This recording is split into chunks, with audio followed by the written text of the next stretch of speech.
Hey guys, welcome back to another video. So today is going to be so exciting because I'm going to show you how to make a banana custard cake. Getting a little fancy.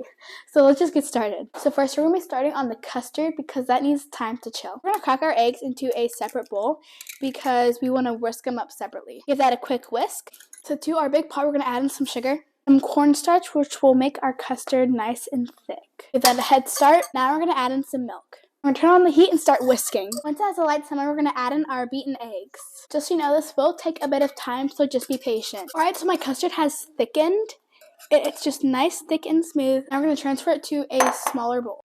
Looks so good. I'm going to cover this in plastic wrap, but we're going to push the plastic down to the pudding because while it's in the fridge, we don't want it to form a film on top. Alright, now I'm going to pop this in the fridge so it can cool down, and then we're going to move on to the batter. As usual, we're going to prepare our pan first. Give it a quick spray. We're going to line it with a little bit of parchment paper.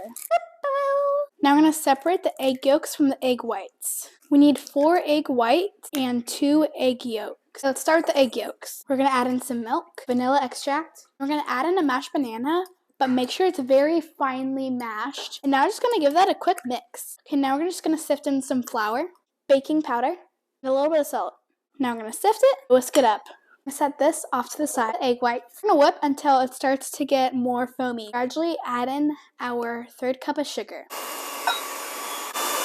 Once it holds stiff peaks, you're ready to move on to the next step. We're going to add a couple scoops to our egg yolk mixture. Mix it together. Add the rest of the egg whites. Batter's done. Add the batter to our pan. I'm going to smooth it out, make sure it's all even. Now time to go in the oven. The custard is out of the fridge, and I'm going to take off the plastic wrap. We're just going to give it a quick whisk to make sure it's nice and smooth. Time to put the custard on the cake. Going to smooth it out. Let me cut the edges for a more prettier presentation. Cut it into single serving pieces. Okay, give it a try. That is so good. Love the custard. That's a wrap for today's video. See you next time.